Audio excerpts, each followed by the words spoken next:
This is Tommy's Outdoors 130, and today is the first episode of the series of 4 dedicated to the CANN Project.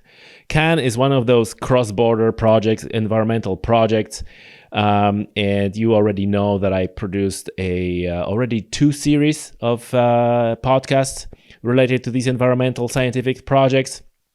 And CANN is another one. And by the way, I have a question for you. Please give me a feedback. Do you like those series? Do you like those series about scientific projects or environmental projects? And would you maybe prefer to have them released all at once? Or maybe week after week after week? Or maybe like I'm doing that at the moment. So it's like every second week and I'm trying to mix it up things a little bit and put some other episodes between them. So let me know.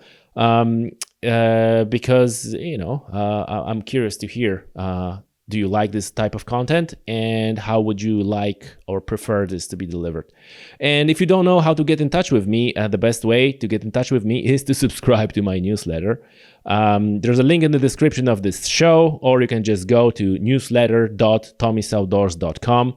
And you will not only get notifications about upcoming episodes of the podcast, but also you can just hit the reply button and email me directly and let me know what you think.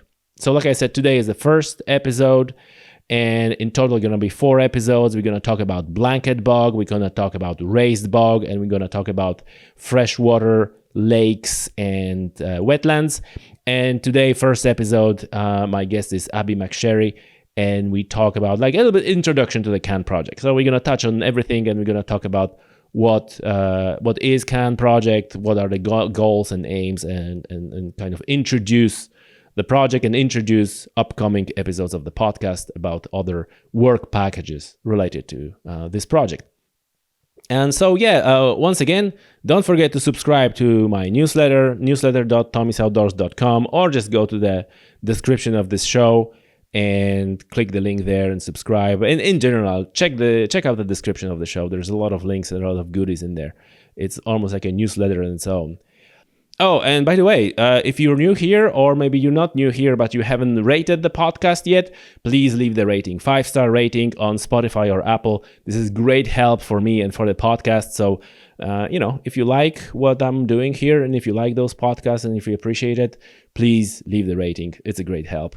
And yes, folks, that's it for this introduction. And now, the CANN Project and Abby McSherry. Abby, welcome to Tommy's Outdoors. It's a pleasure to have you on the show. It's a pleasure to be here. Very good. So we are here today talking about the CANN Project, CANN. So obviously, the natural start is, what is CANN Project? Okay, so with these things, they always try and make a really clever little set of initials. So it actually stands for Collaborative Action for the Natura Network. So the Natura Network is or the network of special conservation sites across Europe. And collaborative is because we're cross-border and because we're made up of a partnership of lots of different bodies who are working together. So it's again one of those cross-border collaborative projects, which we keep talking on the podcast. They're so important. They are so important. Because the nature doesn't know borders. And it doesn't know, absolutely. It doesn't know which side, particularly here in Ireland, where you can literally step over a stream and you're in a different jurisdiction. We've not even got, between two of our partner countries, we've not even got, a physical division. It's so important that we work together on these things. Yeah, and project is also sponsored by Interreg. Can you because there was like many questions about Interreg, and I know that it's quite important to mention that this is sponsored or financed by Interreg. Can you tell us what Interreg is? Well, it's Interreg VA is the actual part of Interreg it is. So it's a funding mechanism which helps cross-border and border communities to work on all sorts of things. It doesn't just focus on environmental projects is just one of its things that it does. So it does social policy and, provision of services for communities. So it's a hugely wide-ranging funding stream from the European Union. And in this case, we are one of the environmental projects that it's working on.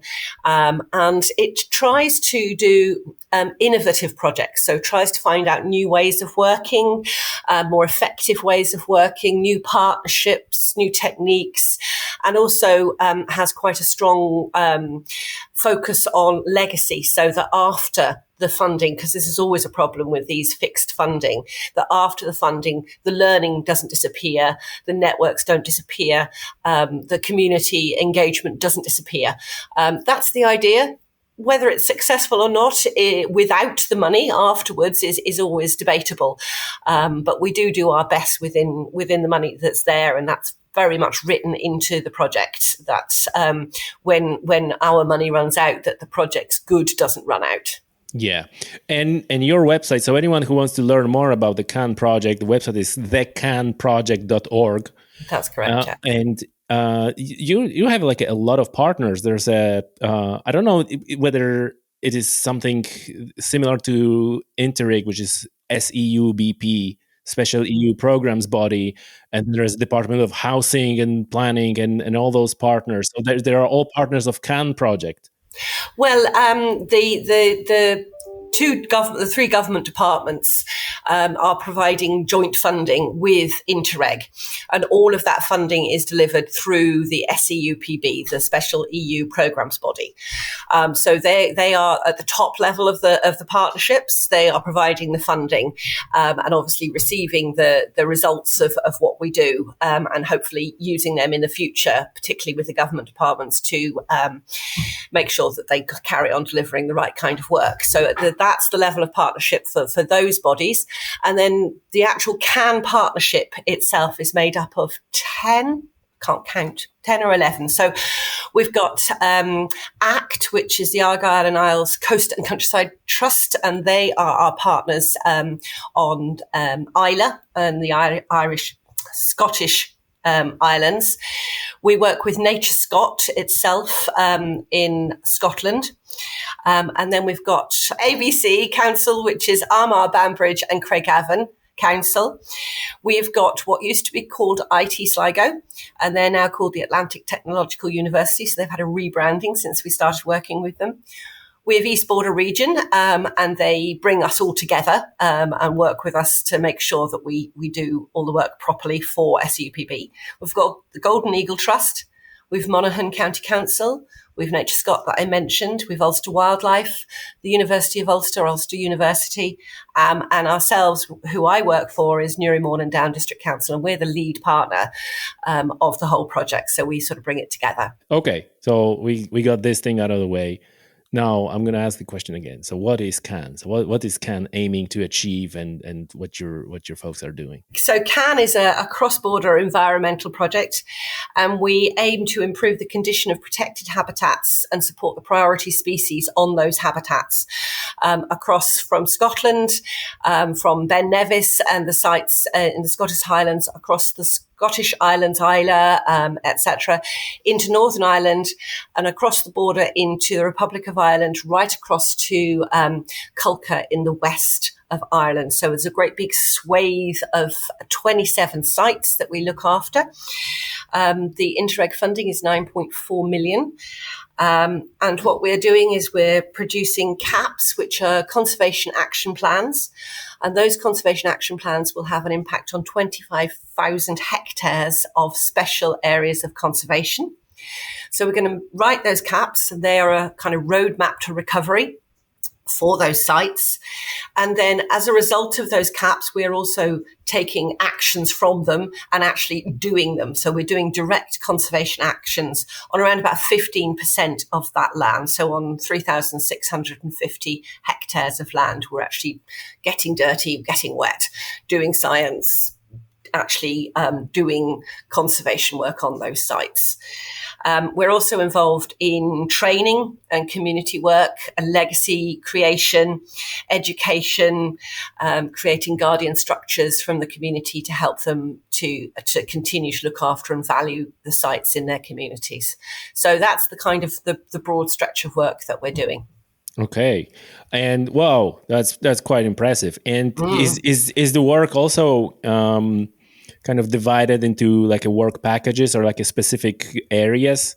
Yeah, because there's so many things I like to ask you about. So we're gonna take it slowly. So first, if you could outline like what are those areas, or I don't know if a term work package. Are you also using it? Yeah, we do. I think that's one of the Interreg kind of go-to phrases. So yes, okay, gotcha. Yeah, we have work packages just the same as say the other projects, but ours split up fairly.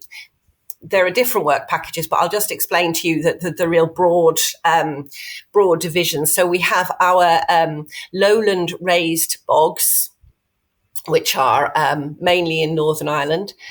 And then we have our upland blanket bogs. Two major sites that we are working on are cross-border. So they have parts of the SAC that are in the north and parts of the SAC that are in the south. And there are upland blanket bog sites. And then we have our freshwater lakes and wetland sites, which are both of which are cross-border. Yes, there's Loch Arrow in Sligo, and then there's the Maharavili Kilruski Lake cluster in Monaghan, Fermanagh, that area. So yeah, we've got that network from lowland, upland, and wetlands. And so you're doing like a first assessment on those sites, what's going on, like, and then coming up with these management plan or recovery plans. So behind every good CAP, every good conservation action management plan, we like to say there's a good map. So behind every CAP there's a good map, and the mapping is the first thing that we do, the mapping and the surveying. So we work with AFB, Agriculture, Food, and Biological Biosciences, and other organisations to map. We're using very innovative techniques of flying LiDAR and doing 3D infrared imaging and oh my goodness, there's so much, but you will find out more about that on some of the future podcasts. I can't tell you all the technology that's gone into that because it's quite amazing. So we can map the sites literally now with the new technology we're using down to individual pine trees, down to individual rhododendron bushes, down to individual drains that are not even visible to the eye, but you can see through LiDAR, you can see through infrared. Once we can do all that, we bring all the maps together, ground truth them. So we go out and check that what we're seeing through our technology is actually reflected by what you see on the ground. Once you've done some ground truthing, you can take what we're getting through our technology to be the truth. And from that, we can work out what needs to be done in terms of managing the site.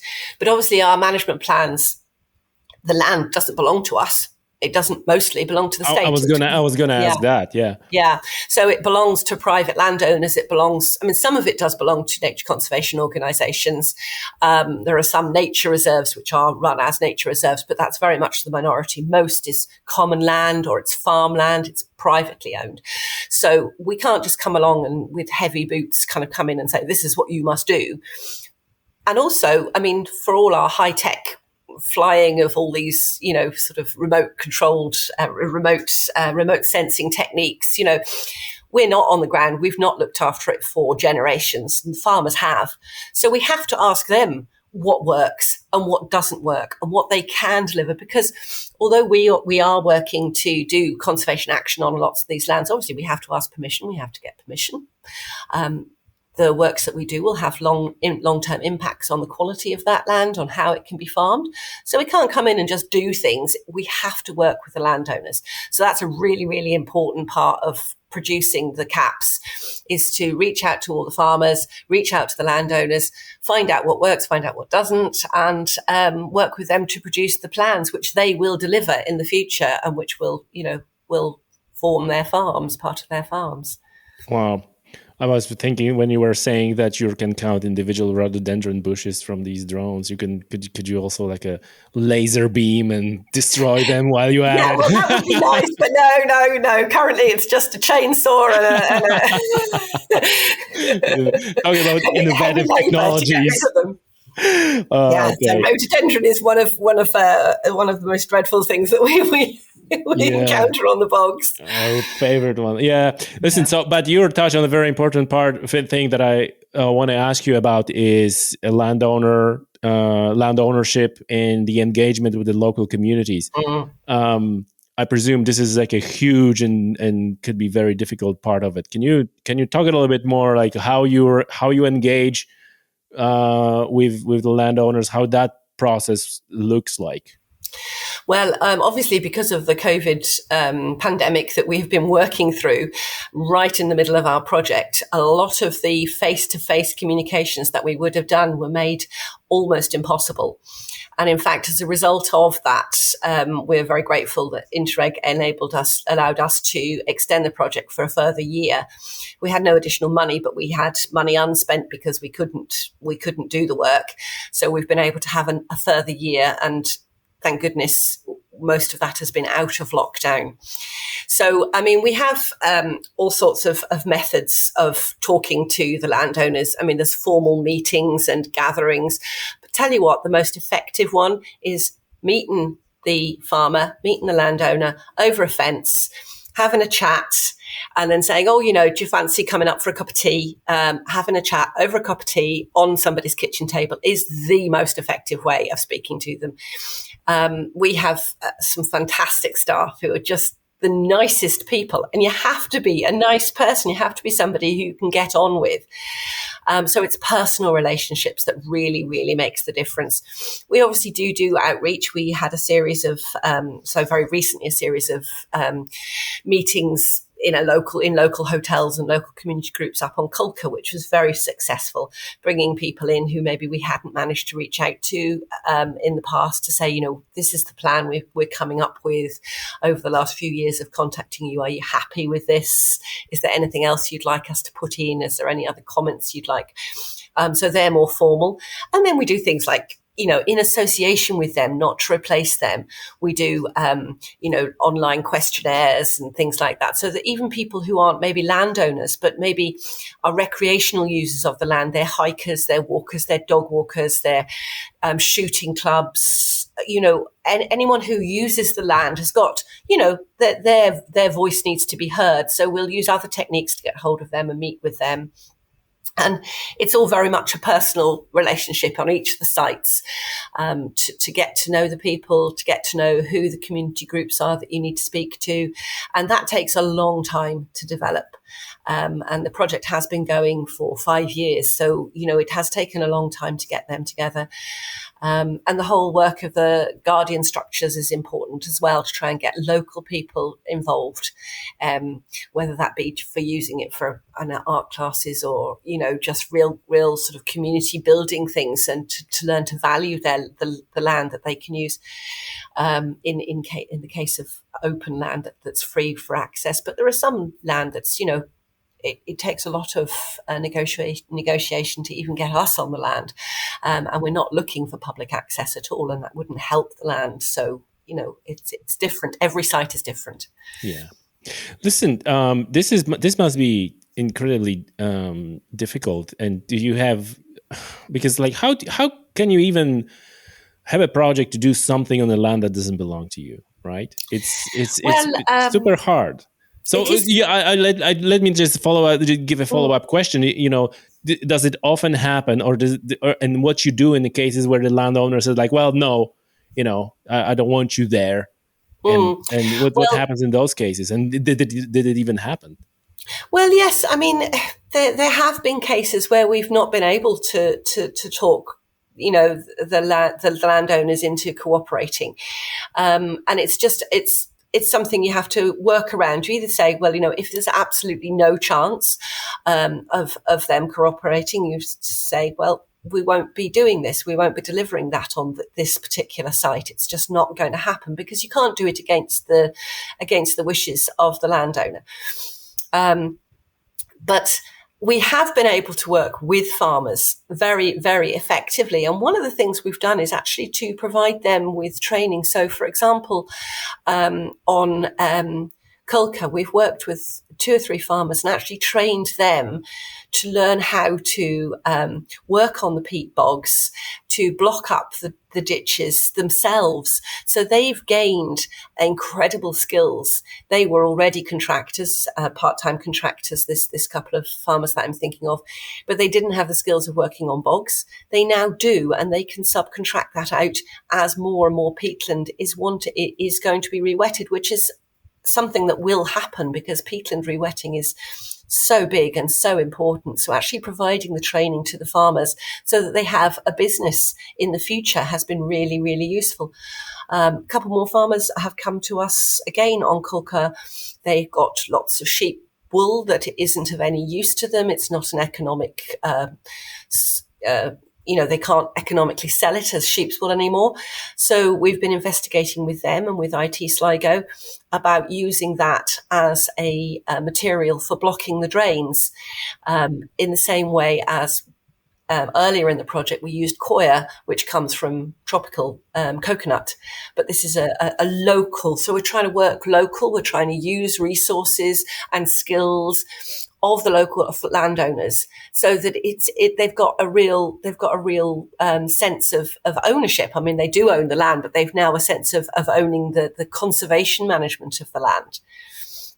So it just takes a long time, and you have to find the thing that the landowner finds important. If you find that thing that they think is the most important, to work with that, you can get all sorts of side benefits out of that.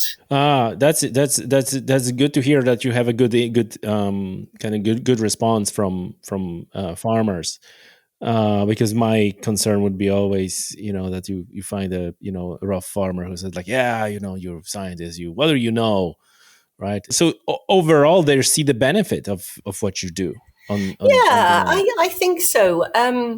I think particularly now the idea of carbon capture and carbon credits is starting to infiltrate into people's minds, and they're seeing that these wetlands are not just dumping areas, they're not just areas to dry out to try and farm, that they are hugely valuable in terms of the carbon that they keep locked up, and hopefully with management will actually suck down more. Currently, at the moment, we're not looking at taking in carbon yet with many of these wetlands, but they've got huge amounts of carbon locked in them. So we want to stop them being net emitters of carbon and at least keep a lid on that so that what's there already stays there. But also with improvement to the land and making it wetter, we can actually start those bogs regrowing and actually have carbon capture going on, which is something that people are really starting to understand. They're starting to understand that value. So to do that, we have to get the bogs in really good condition. And to do that, sometimes you need to work with farmers to lower stock density on the land. But sometimes fewer animals on the land will benefit the bogs, stop them being degraded, but the actual individual animals will be fatter and heavier and better quality, and they'll get the same amount of money out of having fewer animals on the land. So, it's getting those balances right, that the land is farmed, but that very sensitive parts of it are farmed differently. It's interesting because I would imagine that if you suggest to the farmer that they need to have a less stock or destock the certain part of their land, they will chase you out and say like, get out of here. And but if you have the facts behind you and you can say to them, yes, well, you've got, I don't know the figures, I'm afraid. I'm not a farmer and I'm not one of the people who goes out and does it. But, if fewer animals are in better condition, you'll get a win-win situation. The environment will win and the farmer will win, that they'll have better stock to go to, they'll have fewer losses. So, for example, if we can look at reprofiling the hags up on the uplands, so where there's been steep erosion and steep ditches, you're going to lose livestock in those. And that livestock is never going to go to market.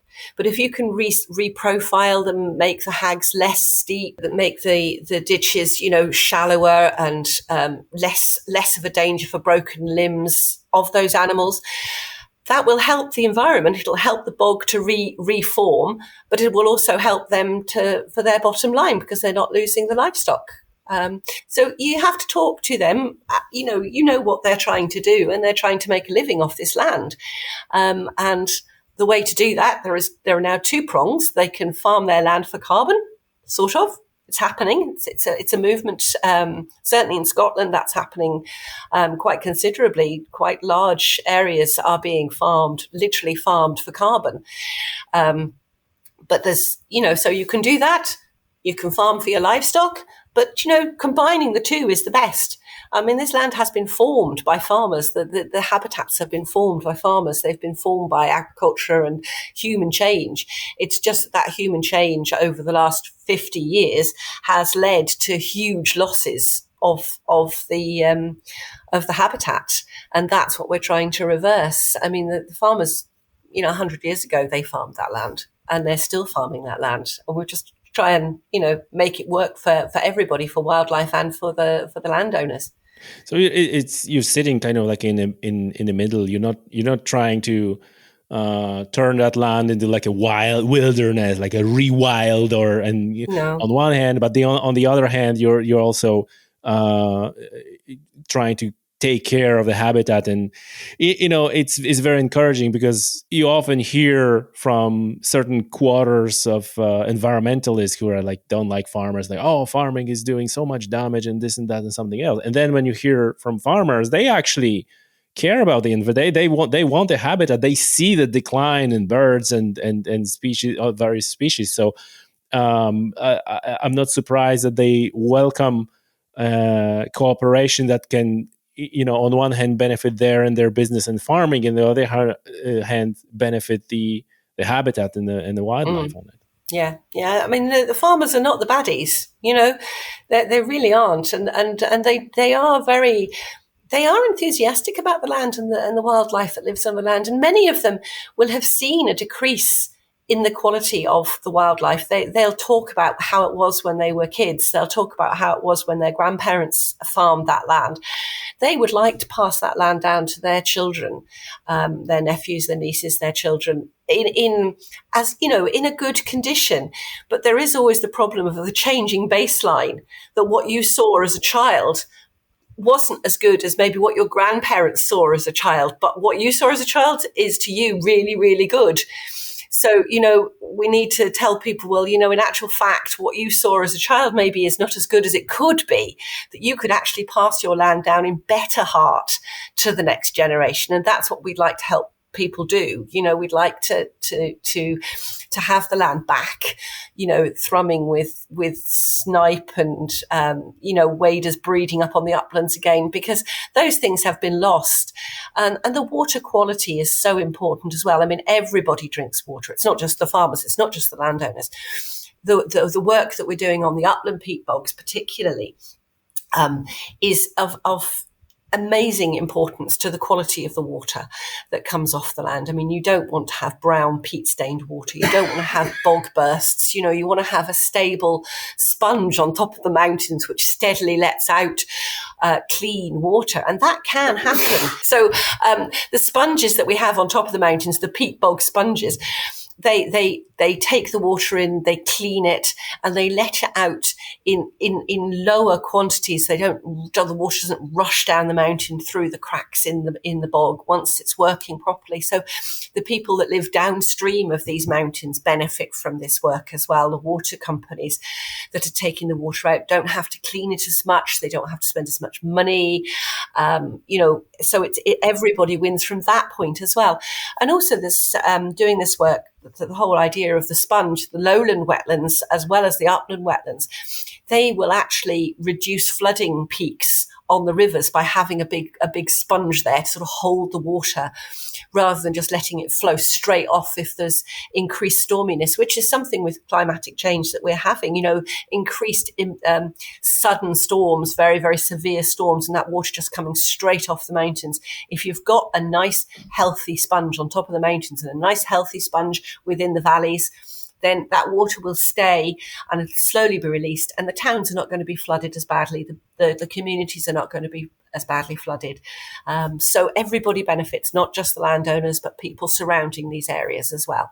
Yeah, that's for sure. That these wetlands and peatlands are super important, not only for carbon storage, but also for biodiversity and, like you mentioned, water quality, flood prevention. And of course, fire prevention as well, because again, with this this more extreme weather conditions that we're seeing, as well as the heavy storms, we're seeing increased droughts. And unless the bogs are wet, they will burn. They will burn accidentally or deliberately. Somebody will, throw a cigarette out of a window or have a picnic and have a barbecue. And, so the wildfires, can be serious. I mean, anybody who saw the wildfires that struck the Mournes in April last year, I mean, those fires were really close to the town of Newcastle. So, they are terrifying and they are so damaging to the environment. I mean, not just the wildlife, which is obviously made homeless and obviously killed by the flames, but the amount of carbon that goes literally up in smoke during one of those fires is huge. So we want to try and prevent those wildfires. So part of our work, particularly on Culca and on Slieve Bay, has been producing wildfire management plans and looking at how the fire will move across a landscape scale site, and trying to work out small interventions that we can do to prevent those fires from spreading, as well as learning how to fight them effectively, learning how to manage the land so that it doesn't catch fire. So that's, flood, fire. We've got everything, biblical plagues. Are you dealing with an issue of a commercial peat extraction as well? Because this is like I think contentious subject. At least it is. It is a very contentious subject. We have to work with people who use the bogs for all purposes. I mean, commercial cutting of the bogs is thankfully ceasing now. In many places, it's not economic anymore either, and there's always been a traditional use of the bogs for fuel, and it's a very, very different thing to have a single person with a peat cutting spade going out and cutting for his own purposes. The cuts will be small. The pools created can actually be useful. It's done on a small scale, and that's kind of sustainable. And it will lead to, different habitats, a network, a mosaic of different habitats when that's done on a very small community scale. It's when you bring the machines in that the damage is really, really done. And, just stripping the entire bog is just not sustainable. It should not happen. People who are using peat in their gardens to grow wildflowers. I mean, for goodness sake, it's so stupid. If there's, one message, please don't use peat in your garden. And I know that the use of peat will be, as horticulture, is something that is being approached, through national policy and such like. So that hopefully will, the fact that people won't be able to buy this stuff will mean that research is undergoing to produce alternatives through alternative methods and alternative materials, which do exist. And I know farmers say, oh, well, peat is brilliant, but peat wasn't used for horticulture 50, 60 years ago. So, we never used it previously. We've just had the easy solution, go and buy a bag of peat from the garden centre. But there are alternatives out there. And sometimes they may not be quite as convenient, but, it isn't convenient to lose our bogs. It's not convenient to lose our carbon store, lose our biodiversity. We're in a biodiversity crisis. We're in a climate crisis. And if the cost of that means that you can't get your peat gardening done as easily, and that you have to think twice about the materials you use around your home and the way you heat your home, I think it's a really fair price to pay. Yes, for sure. Is that kind of like a leading theme of your work in CANN Project, the biodiversity crisis and climate crisis? We haven't actually had to deal a huge amount with that. Thankfully, on the sites that we're on, there isn't current active peat cutting. for fuel or for horticulture. Yeah, but I mean, like in general, you mentioned climate crisis, biodiversity crisis. So is these there like a prevention of these two, like a leading star, like a North Star for your project? Yes. I mean, the biodiversity is the most important thing for us. Because that is their SACs, their special areas of conservation. But you can do both together, you see, and you can't do one without the other. I mean, if you are looking after the bogs and the wetlands for their wildlife, you will also be looking after them for the carbon. It's the same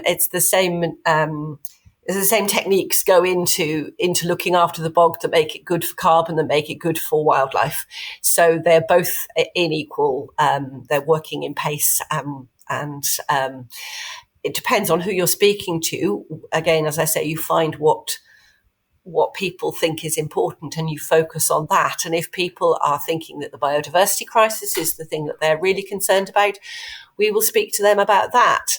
If they think the carbon crisis, the climate crisis is the most important thing, well, that is the idea that we'll lead on. But they are both the same. They're both as equally important. They both are together, and we have to work for both. How much you have to compromise on your goals of carbon retention, carbon storage, restoring biodiversity, and at the same time to maintain farming on these but I just want to get a disclaimer, right? I'm not fishing here for farmer bashing or whatever, because I'm think that farmers are generally the good guys, and we need their support and we need their involvement for any of that to happen. But at the same time, I would imagine it will require some compromises on those plans. Yes. I mean, there has to be compromise on both sides, and some things that we would like to see happen just can't happen straight away. But you can plant the seeds of the ideas that what we would like to see, and with any seeds they grow, and that's what we hope. That sometimes you'll speak about a technique or a thing that we'd like to do, and people have never heard of it. It's new. It's revolutionary, and it takes a while for those ideas to take root and to grow. And so, even if we just start the idea that maybe reducing, say, grazing of deer on some of the islands in Scotland might be a good idea, but it'll take a while for that to take root. You have to start somewhere. And sometimes, yes, you do have to make compromises. So, for example, on Isla, one of the major projects has been removal of rhododendron, that baddie that we spoke about earlier on. The rhododendron literally sucks the bogs dry. It prevents any other plants from growing underneath it. It's incredibly good at spreading. So it would destroy the upland wetlands, the whole ecosystem would be destroyed if that wasn't controlled. But equally, some of the landowners use the shelter of the rhododendron for game birds, for shooting, for hunting, which they make as part of their living. They have hunters. I think this is how it started. This is how rhododendron was even brought. That's how it started. But they now understand that the actual species that was chosen was, the wrong one in terms of the impact it had on the environment, and they're happy to support us clearing it. But at the same time, maybe in another site that didn't have that land use of the hunting or the shooting, we wouldn't be planting alternative trees, different species. But on Isla, the landowner has said, well, listen, you've taken all my shelter, you've taken all that shelter for my shooting. Can you plant different species of trees in certain places? So we've identified places where that wouldn't damage the bog, and we've planted literally by hand hundreds and hundreds of tree saplings of native species that are not going to have the same negative impact on the bog. They're not going to dry the bog out. And the places we've chosen are probably already too degraded to re-wet. And we've planted those trees. And so that is the farmer has said, well, I'm quite happy for you to remove this. I can see the need for that, but I also see the need for shelter. Can you help us? We've put shelter in. Yeah. So, you have to work with people and you have to give and take. And that's the important thing. You keep an eye on the end goal, and it may take a number of years to get there. But on the way, you'll have benefits that you never even expected to have. Things happen by surprise and changes. We don't fully understand these systems. So, for example, when we dam some of the drains on the lowland wetland bogs, we actually use the peat itself to build the dams. So you get the diggers out, balanced on literally the diggers are going up and down like you get seasick watching them, because seriously, it's quite like, oh.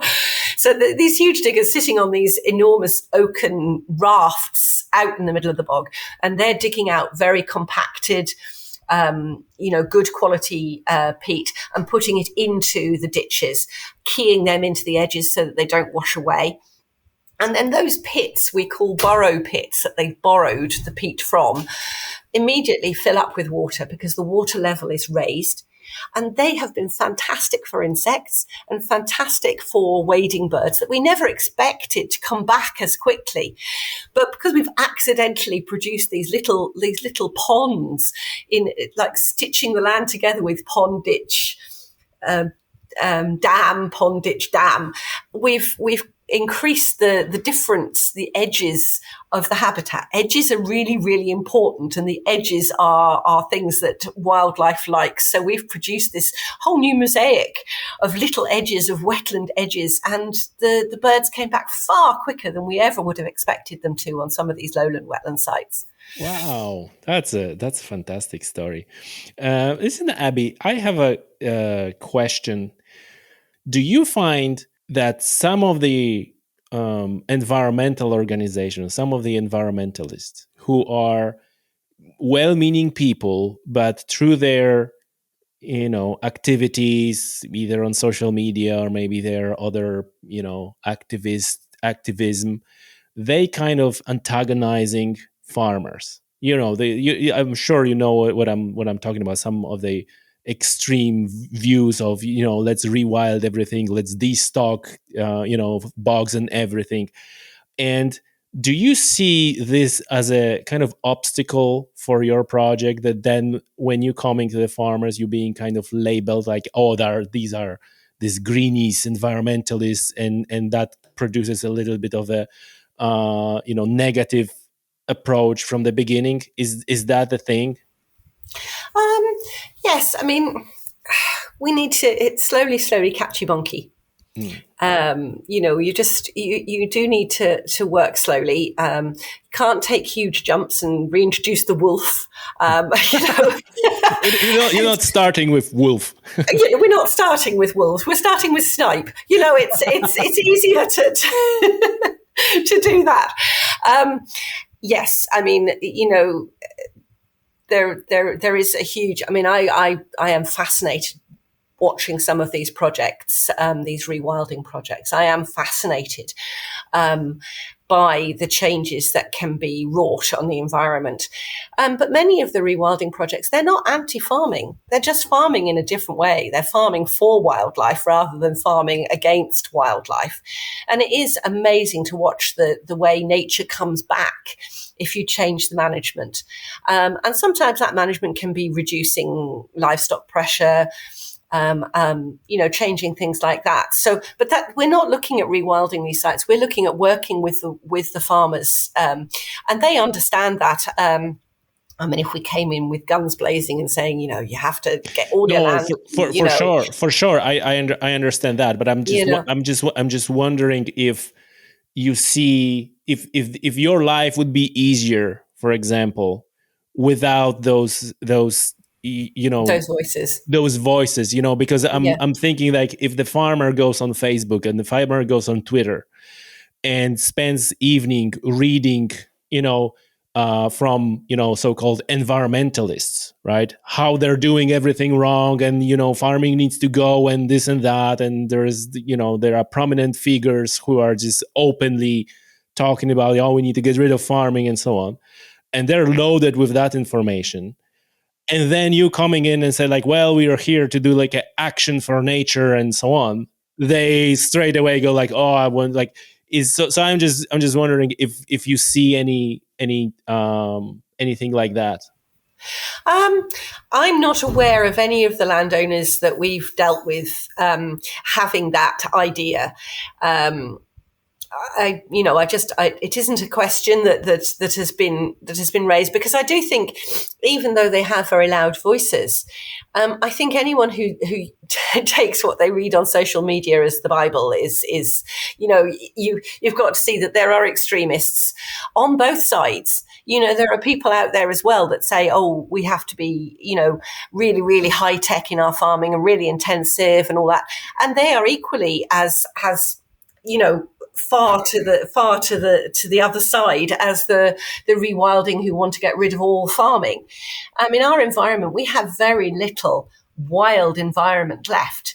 In fact, I'd say none in Ireland and Scotland. I would say we have nothing that hasn't been impacted by people living on this air in these countries since the Ice Age. We have altered the environment, and that alteration of the environment. I suppose Scotland and Ireland would be, oak forests and Scots pine forests, and we wouldn't have people living here without the actions of people. See what I mean? Yeah. Or just hunter-gatherers. Yeah, we've made the land, and we need to continue to work on the land. You can't just abandon it. And if you did abandon it, all you'd end up with is fields of scrub, which any monoculture, whether that's a monoculture of an economic crop or a monoculture of scrub, it's not going to be good. I mentioned earlier, about edges. You need changes. You need differences. The monoculture of ploughed land is not good for the environment, but you can work with that to, using creative payments to the farmers. The results-based payments are so important. The farmers have been receiving payments to do X, Y, and Z, which has damaged the environment. But they're not going to say they need the money. Farming isn't economic in many cases, and they do need subsidies. But those subsidies should maybe be paid for different things. And it's been discovered that the subsidies that were paid, they weren't designed to destroy the environment. They weren't designed to do that. It wasn't somebody sat down, oh, I want to destroy the bogs and I want to just, pollute the wetlands and have algal blooms in the rivers. That's not what they were designed for. It accidentally delivered those results, as well as increases in farming incomes. But it can be done again, and it needs to be looked at, and maybe results-based payments for other results. So farming for your carbon and farming for your wildlife is just as important as farming for the other things. Instead of being paid to take hedgerows out, be paid to put hedgerows in. It's as simple as that. You need to just change those things and work with the farmers. We live in a very heavily populated, Western Europe. There's no way that you can just stop farming it. I just want to come back to something that you said on the beginning of the show, because you mentioned payments for farmers, but then on the beginning of the show you mentioned that Interreg is putting an emphasis on continuation of these initiatives, right? Because that is one of the problems, that there is an initiative which is like, plant hedges, and it goes for 5 years, and farmer takes the funding, plant hedges, and then the project finishes, and then comes another one that says like, you need to have a bigger pasture. Then when we're gonna pay you. So then the farmers breaks out this machinery and removes the hedge that he laid out 5 years earlier. So how does that work? If you can go into more detail, how Interreg is meant to ensure that these things will continue after the project is finished? Well, through the tool of the conservation action plans, because they are in place for 20 odd years. So the decisions and the plans and the route maps to the recovery of the land are written down, and any future projects will be, hopefully, will be delivered within those conservation action plans. So they won't go against that. So that gives there's a legacy there. And then towards the end of those periods, there is an obligation on the states, nature conservation bodies to write new plans that take into account the changes, hopefully, that have been made towards recovery of those lands and build on them. But it is a problem. It is a huge problem that CANN is only, it's this period of funding. But there is other funding coming on stream.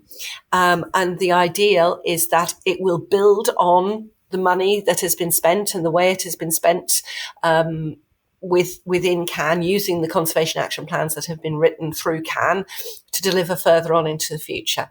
But it's always only a hope. We can apply for money. Conservation bodies can apply for money. They can put together fantastic plans, and the money maybe goes somewhere else. But we are working with other projects which cover the same areas that we're working on currently.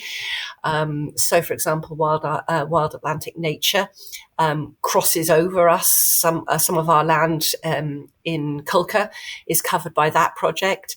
There are other projects coming on stream all the time. And as long as our information is accessible, which it is, and that our techniques and the reports that we've written are able to be used by these future projects, whether they are already in existence and delivering, or whether they're in the future after CANN finishes, working together and working from the same, so that we don't just throw away everything we've learned, that it will build into the best practice that will form future projects. Although CANN will not exist anymore, except possibly on the odd interpretation panel or the odd leaflet or something, that the ideas and the science and the way we've worked will continue and will be delivered in future funding rounds.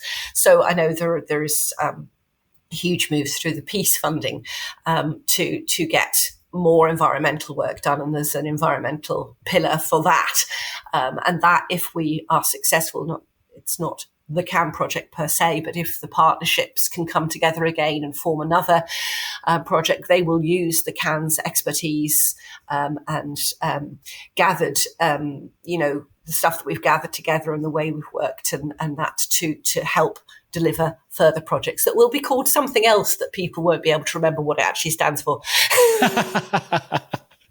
Yes. And this is a thing that we can clearly see even by looking at this podcast, that there's more and more of these projects. And I think that the issues that we mentioned, like climate crisis, biodiversity collapse, these are slowly filtering into the mainstream. They are slowly filtering into the minds and hearts of people, and they're not like some on the fringe subjects that nobody heard about, and therefore they're filtering to the policymakers and governments and so on. And so I see the kind of tide turning in that regard, and that gives like you said, hope that there will be more projects coming down the line that will continue funding and will sustain those work. Yeah, and that is, it is needed. It really is needed. We can't just sit back and say, oh, we've done our bit. I mean, all of our bodies that have worked in partnership together, and we would like to, deliver more. Sometimes, there is this thing that, you have to make innovations and you have to do new things. Sometimes we know what to do. It doesn't need to be new. It needs to be more of the same. So sometimes there might be a need for that kind of funding, continual funding. Now, say for example, in Scotland, Peatland Action is doing a fabulous job. They're putting vast quantities of money in to doing and improving their skills and everything, but doing what they know needs to be done. You take the land that is dry and you wet it again. And if you add water, you get instant wildlife. It's a bit like that. It's just, so we need more schemes like Peatland Action, maybe a Peatland Action for Ireland. And one of the problems of peatland action in Scotland is that there is not enough contractors to deliver all the actions that are needed. There's not enough trained people who can deliver. I mean, it is not just a case of, easy work. It's tough. It's difficult. It's tough environmentally in terms of you're working out in a very, very hostile environment with machinery that, generally doesn't float on a bog. It's difficult to do. 1.5 ton tractor is not a home in a puddle, a puddle on 8,000 years worth of peat. So one of the problems they've had is that. And one of the things we've done is work with the landowners to train them. Now we would like to see much more of this training and maybe have, a central government training program for the provision of these services so that we could put peatland action or an equivalent into place so that, we can get the work done because, if you can't get the work done because you haven't got the workers, you need to train more workers, so maybe coming at it from a different direction would be good, but always it comes down to money. People won't do this work for free. Yeah, they won't do this work on their land. You can't blame them, really. No, exactly. It's their livelihood. So whatever we do, the landowners need to have it work economically for them. Yep, for sure. Abby, tell me, we spoke a lot about bog and the work that you're doing on the bogs. What about the freshwater lakes? Because you mentioned lakes. Can you give us a little bit of a glimpse into what work you're doing on the that has been a very, very different part of our project. So it's easy to link the lowland wetland bogs and the upland blanket bogs. They're easy, they sort of link together. But yes, the work on the wetland lakes is on the wetlands and the lakes is very, very different. So we've two main areas with Loch Arrow out in Sligo, and then there's the Magaravili Kilruski Lakes on the borders in Monaghan. Up at Loch Arrow, the main project, the main thing that was identified by the writing of the Conservation Action Plan was the impact of alien invasives. So a waterborne version of the rhododendron in the water. The water was, the lake there was known for its immense clarity, its diamond clear waters, and the base of the waters, the base of the loch was coated in things called charophytes, which are basically a cold water reef almost, little stoneworts. They're plants that have that trap the calcium, so they're very, very rich in calcium, and they form almost a kind of rainforest at the bottom, full of wildlife, full of crayfish and spawning trout and absolutely amazing fishery there. The wild trout fishery of Loch Arrow is world famous. It's actually where fly fishing was developed for the first time. So, it's really important fishery. And important for the wildlife because it's not only the economic the trout, which are used by people, it's all the other animals that aren't economic but are a part of the biodiversity of the lake. But unfortunately, a few years ago, not actually that many years ago, there was a weed introduced into the lake called Elodea nataliae, and this is an alien invasive.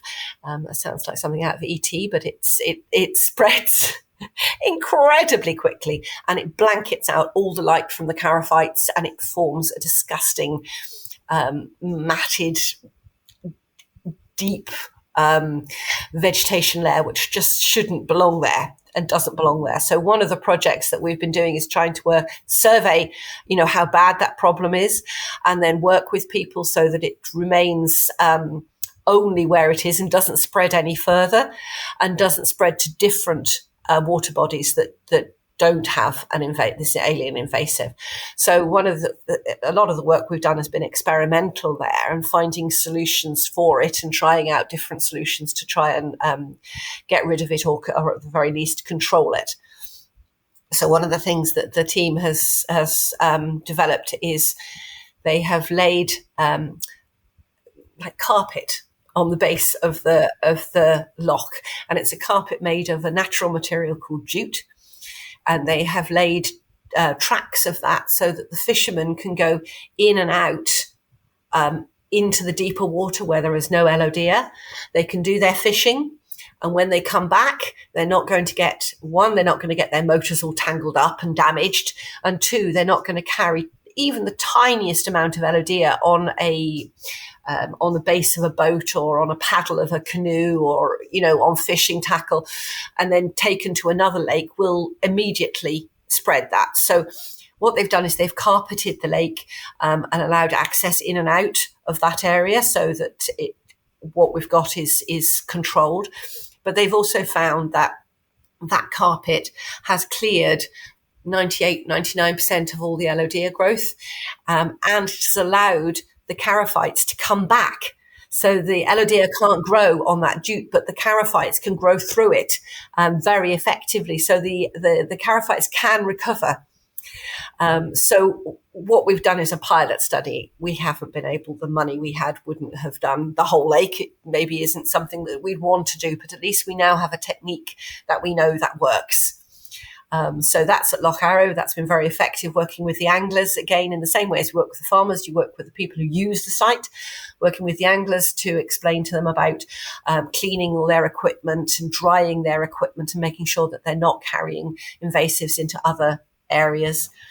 That's a big thing, right? All over the world, they're moving of various types of invasive from lake to lake. And I remember, I think it's in Spain, that when you register a watercraft, like a boat or pontoon or whatever, it's registered for that, like this one body of water, and you cannot use it on any other one. And the reason is exactly invasive species. So people who hear about it first are like, oh, what the hell, right? I bought a boat and I can only use on one lake. Like, yes, this is the reason.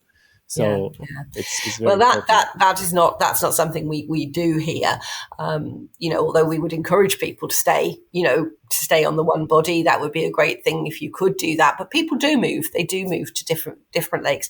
But if they do that in a responsible manner and make sure that all their equipment is clean and dry and disinfected, maybe have a period of time while the boat is out of water, so that any weed will die that they've missed in the cleaning, so that you're not just taking it from one place to the other in the afternoon, that it's out of the water, and just educating people about the problems. I mean, the anglers don't want to see this horrible weed spreading. They don't like it. It's not good for their fisheries. So it's in their interests to prevent it spreading and to prevent it getting worse, and to understand how it works. So we've done science, in explaining, how this particular weed, if you break off a tiny, tiny bit, that will grow from both ends. So, that's again, working with the people who use the water, working with the people who use the land. It's really important. You can't do it without. But with the pilot project we've worked on there has been very, very effective. And huge support from the anglers and from the loch users. Anglers are a force when it comes to these projects. They are, because they are true environmentalists. I mean, they really, what they want, a pristine environment. They really do. And if you're helping them to produce that, you're helping them to have their nurseries for their trout. That's what they want. They are totally on our side when it comes to controlling this. Some people would come in, you see, though, that don't understand that. They're not anglers. Maybe they're, they've got a canoe that they got for Christmas, and they've got it on the trailer on the back, and they don't understand that, they go here one day and then next day they're on holiday and they take their canoe somewhere else, and they paddle there. They don't realize. So it's not the ones that are set on the one loch and the one lake, and they've always fished there. They're really easy to get through to and to speak to and to work with. It's maybe the ones that move that are a little bit more difficult. But we have information panels, we have hygiene stations, and we have this access onto the lake so that you can get in and out without spreading the LODA. Is really good. So a similar kind of, not quite the same problem at Maharavili and Kilruski lakes. That's a cluster of 7 little wetlands. And their problem is that they are nestled within the rolling green rich agricultural land of Monaghan. And one of the problems is finding where the water comes from and what it's bringing in with it, because currently those lakes are no longer sparkling diamond clear, they are green pea soup. And that's because all the nutrients that are coming from the food nutrients. So it's been working to try and find out where the water comes from, so that we can then in the future work to reduce the number of pollutants coming in, and that hasn't been delivered yet. It's something in the future. You can't start telling people not to do things if you don't understand science. So a lot of the work has been on the science. It's been on really high-tech tracking of water using radon and, just seeing exactly where the water's coming from, so that in the future we can work with landowners where that water is coming from to reduce the amount of nutrients going in. We've also been working, one of the ideas, sadly a kind of failure of the project, but it's been an interesting failure. One of the ideas was to identify populations of the native white-clawed crayfish, which was very common on these lakes, and reintroduce them from in a kind of Noah's Ark, take them from places where they were common and move them to places where they had become locally extinct. Unfortunately, we've not been able to find enough to do that. So one of the things we've discovered is that the population of native crayfish has reduced so much that it has been impossible for us to do the thing that we wanted to do, which was to repopulate areas. So we've identified that this is a very, very important task. We really need to work with those crayfish more. And one of the problems, again, with the native crayfish, we're talking another alien invasive, is the American signal crayfish, which carries with it a nasty crayfish plague. And so where that is, it doesn't suffer from the crayfish plague, it just carries it. It's part of its own biological makeup, but the Irish crayfish never evolved any defences against that particular germ. So, they die. And that's one of the problems. So again, it's those alien invasives. It's working, you work with people to make them realise that aliens are not a good thing to have, that you shouldn't introduce different species into an environment without understanding the impact of them. Nobody could have thought that would have caused that problem. Yeah, exactly. Yeah. You mentioned the white-clawed crayfish, and you also mentioned the priority species. This is one of the priority species. I just have them here. So, but it's white-clawed crayfish, hen harrier, curlew, redshank, snipe, golden plover, red grouse, marsh fritillary. Thank you. I took a while to learn how to say that word as well. It's a beautiful butterfly. It is a beautiful butterfly. Right. I got this? So how does it? So what does it mean that these are priority species? Well, they're species that are at risk of local or even national extinction. That the numbers are really at risk. The habitats that they depend on are at risk of disappearing.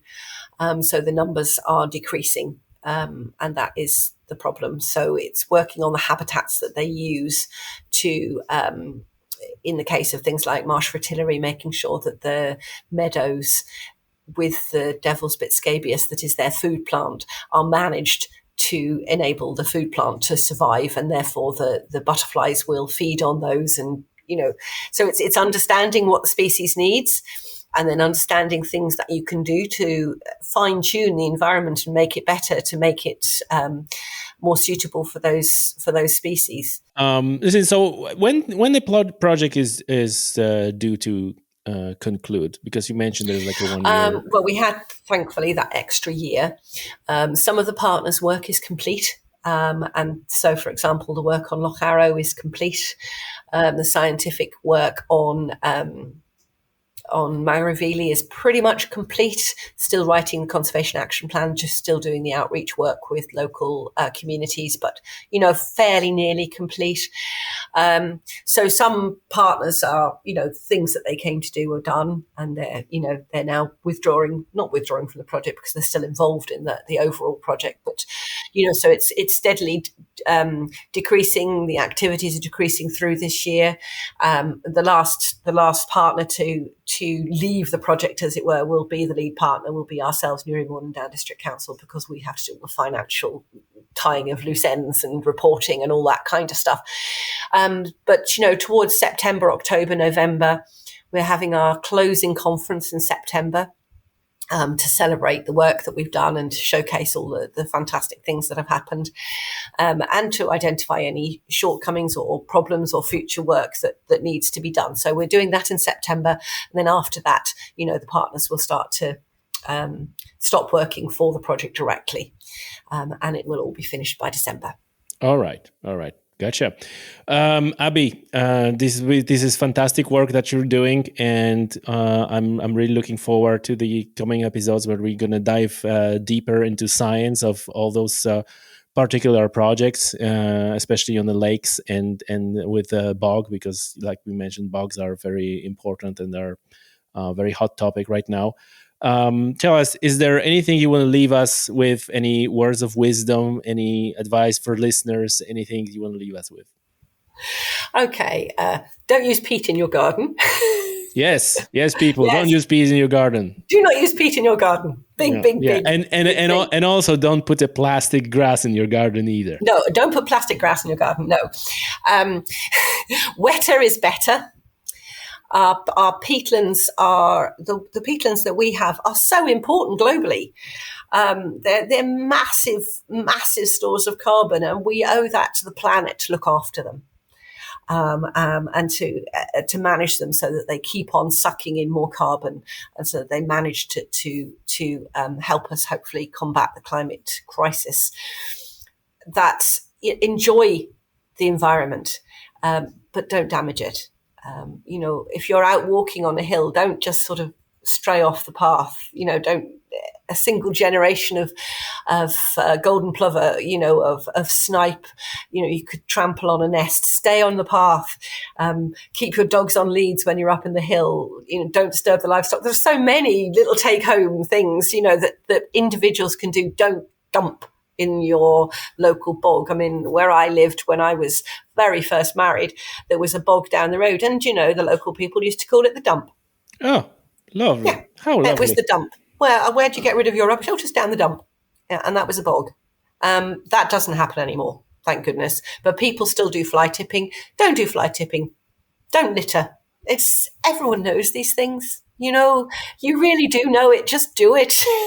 Don't throw your coffee cup out of the window. Don't throw your cigarette out of the window and end up burning down half a mountainside. Take care of your environment. There's so many little things that you can do. So do it. Words of wisdom. Abby, thank you very much for being here with us and sharing all the information about CANN Project. Okay, thank you very much for inviting me. Bye-bye.